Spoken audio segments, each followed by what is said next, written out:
ರಾಜ್ಯ ನ್ಯಾಯಾಂಗ ವ್ಯವಸ್ಥೆಯಲ್ಲಿ ಬದಲಾವಣೆ. ಜಿಲ್ಲೆಗೊಂದು ತ್ವರಿತ ಕೋರ್ಟ್ ನಿರ್ಮಾಣ. 500 ಹೊಸ ಸಭಾಂಗಣಕ್ಕೆ ನಿರ್ಧಾರ.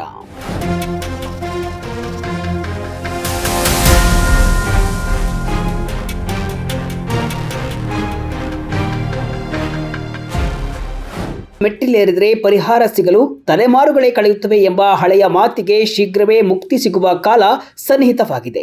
ದಶಕಗಳಿಂದ ಧೂಳು ಹಿಡಿಯುತ್ತಿರುವ ಪ್ರಕರಣಗಳಿಗೆ ಮುಕ್ತಿ ನೀಡಲು ಮತ್ತು ಜನಸಾಮಾನ್ಯರಿಗೆ ಶೀಘ್ರ ನ್ಯಾಯ ಒದಗಿಸಲು ಕರ್ನಾಟಕ ಸರ್ಕಾರ ಕರ್ನಾಟಕ ಜಿಲ್ಲಾ ನ್ಯಾಯಾಂಗ ಸುಧಾರಣೆಗಳ 2025 ಎಂಬ ಬ್ರಹ್ಮಾಸ್ತ್ರವನ್ನ ಸಿದ್ಧಪಡಿಸಿದೆ. ಕಾನೂನು ಸಚಿವ ಎಚ್.ಕೆ. ಪಾಟೀಲ್ ಅವರ ನೇತೃತ್ವದಲ್ಲಿ ಸಿದ್ಧವಾಗಿರುವ ಈ ಮಹತ್ವಾಕಾಂಕ್ಷಿ ಯೋಜನೆಯು ಕೃತಕ ಬುದ್ಧಿಮತ್ತೆಯ ಬಳಕೆ, ಮೂಲಸೌಕರ್ಯದ ವಿಸ್ತರಣೆ ಮತ್ತು ನ್ಯಾಯಾಂಗ ಅಧಿಕಾರಿಗಳ ಉತ್ತರದಾಯಿತ್ವವನ್ನು ಕೇಂದ್ರೀಕರಿಸಿದೆ.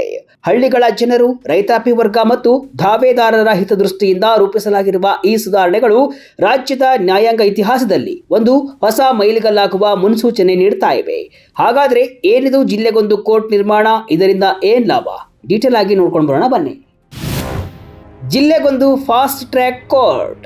ಹಳ್ಳಿಗಳ ಜನರು ಮತ್ತು ರೈತರು ಸಣ್ಣ ಪುಟ್ಟ ಸಿವಿಲ್ ದಾವೆಗಳಿಗಾಗಿ ವರ್ಷಗಟ್ಟಲೆ ಅಲೆಯುವುದನ್ನು ತಪ್ಪಿಸಲು ಸರ್ಕಾರ ಪ್ರತಿ ಜಿಲ್ಲೆಯಲ್ಲಿ ಕನಿಷ್ಠ ಒಂದು ತ್ವರಿತಗತಿ ನ್ಯಾಯಾಲಯ ಅಂದರೆ ಫಾಸ್ಟ್ ಟ್ರ್ಯಾಕ್ ಕೋರ್ಟ್ ಸ್ಥಾಪಿಸಲು ನಿರ್ಧಾರವನ್ನು ಮಾಡಿದೆ. ಈ ನ್ಯಾಯಾಲಯಗಳು ರೈತರು, ಕೃಷಿ ಕಾರ್ಮಿಕರು ಮತ್ತು ಉದ್ಯೋಗ ವಂಚಿತ ವ್ಯಕ್ತಿಗಳಿಗೆ ಸಂಬಂಧಿಸಿದ ಸಿವಿಲ್ ಪ್ರಕರಣಗಳನ್ನು ಆದ್ಯತೆಯ ಮೇಲೆ ವಿಚಾರಣೆ ನಡೆಸಲಿವೆ. ಅತಿ ಮುಖ್ಯವಾದ ಅಂಶವೆಂದರೆ ಇಂತಹ ಪ್ರಕರಣಗಳು ನ್ಯಾಯಾಲಯಕ್ಕೆ ದಾಖಲಾದ 12 ತಿಂಗಳೊಳಗೆ ಅಂದರೆ 1 ವರ್ಷದ ಅವಧಿಯ ಒಳಗೆ ಇತ್ಯರ್ಥವಾಗಬೇಕು ಎಂಬ ಕಟ್ಟುನಿಟ್ಟಿನ ಆಶಯವನ್ನ ಸರ್ಕಾರ ವ್ಯಕ್ತಪಡಿಸಿದೆ.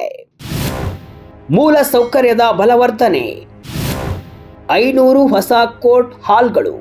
ನ್ಯಾಯ ವಿಳಂಬಕ್ಕೆ ಪ್ರಮುಖ ಕಾರಣವೇನೆಂದರೆ ಮೂಲ ಸೌಕರ್ಯಗಳ ಕೊರತೆ.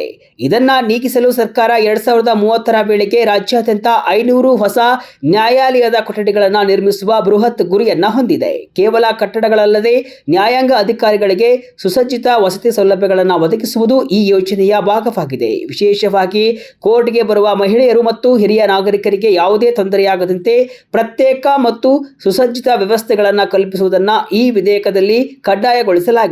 ಇದು ನ್ಯಾಯಾಲಯಗಳನ್ನು ಜನಸ್ನೇಹಿಯಾಗಿಸುವತ್ತ ಇಟ್ಟ ಮೊದಲ ಹೆಜ್ಜೆಯಾಗಿದೆ. ತಡೆಯಾಜ್ಞೆಗಳ ಮೇಲೆ ಕಠಿಣ ನಿಯಂತ್ರಣ.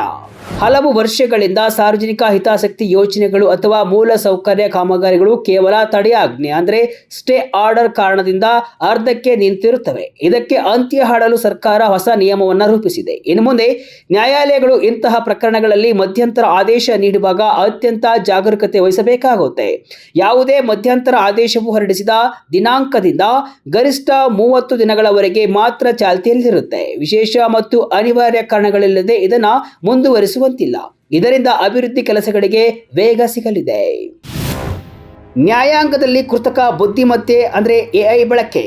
ಆಧುನಿಕ ತಂತ್ರಜ್ಞಾನದ ಸಮ್ಮಿಲನವಿಲ್ಲದೆ ವೇಗ ಅಸಾಧ್ಯ. ಹೀಗಾಗಿ ಜಿಲ್ಲಾ ನ್ಯಾಯಾಂಗದಲ್ಲಿ ಪ್ರಕರಣಗಳ ಸಲ್ಲಿಕೆ, ದಾಖಲೆಗಳ ಪರಿಶೀಲನೆ, ಕಾನೂನು ಸಂಶೋಧನೆ ಮತ್ತು ನ್ಯಾಯಾಲಯದ ದಿನಚರಿ ನಿರ್ವಹಣೆಯಲ್ಲಿ ಕೃತಕ ಬುದ್ಧಿಮತ್ತೆ ಅಂದರೆ ಎಐ ಬಳಸಲು ನಿರ್ಧರಿಸಲಾಗಿದೆ. ಎಐ ತಂತ್ರಜ್ಞಾನವು ಕೇವಲ ಸಹಾಯಕವಾಗಿ ಕೆಲಸ ಮಾಡಲಿದೆಯೇ ಹೊರತು ನ್ಯಾಯಾಂಗದ ವಿವೇಚನೆಯನ್ನ ಬದಲಿಸುವುದಿಲ್ಲ. ಅಂತಿಮ ತೀರ್ಪು ಯಾವಾಗಲೂ ನ್ಯಾಯಾಂಗ ಅಧಿಕಾರಿಯದ್ದೇ ಆಗಿರುತ್ತೆ ಅಂತ ಸರ್ಕಾರ ಸ್ಪಷ್ಟಪಡಿಸಿದೆ. ಇದು ನ್ಯಾಯಾಧೀಶರ ಕೆಲಸದ ಹೊರೆಯನ್ನ ಕಡಿಮೆ ಮಾಡಿ ತೀರ್ಪಿನ ಗುಣಮಟ್ಟವನ್ನು ಹೆಚ್ಚಿಸಲಿದೆ. ಕೇಸ್ ಮುಂದೂಡಿಕೆ ಸಂಸ್ಕೃತಿಗೆ ಬ್ರೇಕ್. ಕೋರ್ಟ್ಗಳಲ್ಲಿ ಇಂದಿನ ವಿಚಾರಣೆ ಮುಂದೂಡಲ್ಪಟ್ಟಿದೆ ಎಂಬ ಮಾತು ದಾವೇದಾರರನ್ನ ಹೈರಾಣಾಗಿಸ್ತಾ ಇದೆ. ಇದನ್ನ ತಡೆಯಲು ವಿಧೇಯಕದಲ್ಲಿ ಕಟ್ಟುನಿಟ್ಟಿನ ಕ್ರಮಗಳು ಇವೆ. ಸಮರ್ಥನೀಯ ಮತ್ತು ಅಸಾಧಾರಣ ಕಾರಣಗಳಿಲ್ಲದೆ ವಿಚಾರಣೆಯನ್ನ ಮುಂದೂಡುವಂತಿಲ್ಲ. ಒಂದು ವೇಳೆ ಯಾವುದೇ ಪಕ್ಷಕಾರರು ವಿನಾಕಾರಣ ಮುಂದೂಡಿಕೆ ಕೇಳಿದರೆ ಅವರಿಗೆ ಕನಿಷ್ಠ 5,000 ರೂಪಾಯಿ ದಂಡ ವಿಧಿಸುವ ಪ್ರಸ್ತಾಪವಿದೆ. ಅಷ್ಟೇ ಅಲ್ಲ, ವರ್ಷದಲ್ಲಿ 10% ಕಡಿಮೆ ಮುಂದೂಡಿಕೆ ನೀಡುವ ದಕ್ಷ ನ್ಯಾಯಾಂಗ ಅಧಿಕಾರಿಗಳಿಗೆ ವಾರ್ಷಿಕ ಕಾರ್ಯಕ್ಷಮತೆ ವರದಿಯಲ್ಲಿ ವಿಶೇಷ ಪ್ರೋತ್ಸಾಹಧನ ನೀಡಲು ಕೂಡ ನಿರ್ಧರಿಸಲಾಗಿದೆ. ಪಾರದರ್ಶಕತೆ ಮತ್ತು ಆಸ್ತಿ ವಿವರ ಘೋಷಣೆ. ನ್ಯಾಯಾಂಗ ವ್ಯವಸ್ಥೆಯಲ್ಲಿ ಪಾರದರ್ಶಕತೆ ಮತ್ತು ಸಾರ್ವಜನಿಕ ನಂಬಿಕೆಯನ್ನು ಹೆಚ್ಚಿಸಲು ಸರ್ಕಾರ ಒಂದು ದೊಡ್ಡ ಹೆಜ್ಜೆಯನ್ನು ಇಟ್ಟಿದೆ. ಇನ್ನು ಮುಂದೆ ಪ್ರತಿಯೊಬ್ಬ ಜಿಲ್ಲಾ ನ್ಯಾಯಾಂಗ ಅಧಿಕಾರಿಯು ಪ್ರತಿ ವರ್ಷದ ಜನವರಿ 31ರ ಒಳಗೆ ತಮ್ಮ ಮತ್ತು ತಮ್ಮ ಕುಟುಂಬದ ಸದಸ್ಯರ ಸ್ಥಿರ ಮತ್ತು ಚರ ಆಸ್ತಿಗಳ ವಿವರಗಳನ್ನು ಕಡ್ಡಾಯವಾಗಿ ಘೋಷಣೆ ಮಾಡಲೇಬೇಕು. ಈ ವಿವರಗಳನ್ನು ನ್ಯಾಯಾಂಗದ ಅಧಿಕೃತ ವೆಬ್ಸೈಟ್ನಲ್ಲಿ ಸಾರ್ವಜನಿಕರ ಮಾಹಿತಿಗಾಗಿ ಪ್ರಕಟಿಸಲಾಗುವುದು. ಇದು ನ್ಯಾಯಾಂಗ ವ್ಯವಸ್ಥೆಯಲ್ಲಿ ಜವಾಬ್ದಾರಿಯನ್ನು ಹೆಚ್ಚಿಸಲಿದೆ.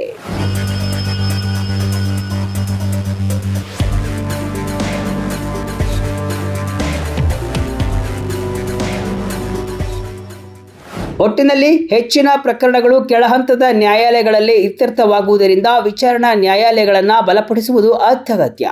ಕರ್ನಾಟಕ ಸರ್ಕಾರದ ಈ ಹೊಸ ವಿಧೇಯಕವು ಕೇವಲ ಕಾನೂನುಗಳ ಬದಲಾವಣೆಯಲ್ಲ, ಬದಲಾಗಿ ಒಂದು ವ್ಯವಸ್ಥಿತ ಸುಧಾರಣೆಯಾಗಿದೆ. ಉಚ್ಚ ನ್ಯಾಯಾಲಯದ ಮಾರ್ಗದರ್ಶನದಲ್ಲಿ ಈ ಬದಲಾವಣೆಗಳು ಜಾರಿಗೆ ಬಂದರೆ ಸಾಮಾನ್ಯ ಜನರಿಗೆ ನ್ಯಾಯಾಲಯದ ಮೆಟ್ಟಿಲೇರುವುದು ಶಾಪವಾಗಿ ಉಳಿಯುವುದಿಲ್ಲ.